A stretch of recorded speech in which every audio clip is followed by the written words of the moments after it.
আপনি কি চান না যে আপনার দেশের একটা আইন থাকবে? আপনি কি লেখেন? কারণ নামাজ মিডিয়া কথা কায়েম না, মিডিয়া ওয়াজ কি নামাজের হুজুরে কম করছে। এই দেশ স্বাধীন হয়েছে, মিডিয়া নামাজের ওয়াজ এত ওয়াজ না হলে কম হয়েছে। আর যে হজর নামাজ আমরা গ্রামের মসজিদে কজন গেছে।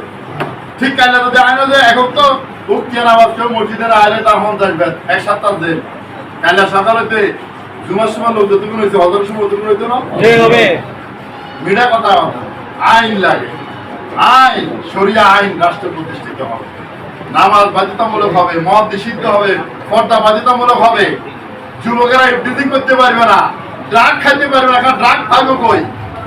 মদ যে পেয়েছে তারই তো ফাঁসি দেওয়া হবে। কথা কি বুঝে আসছে? আজান দিয়ে ফেলছে, কথা শেষ। বাইরে কথা বলবো, আপনারা থাকবেন।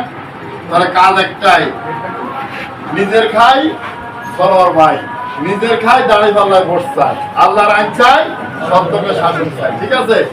আজকে প্রথম মাসে গাজিয়াপাড়া একটা প্রোগ্রামের ডেট করেন।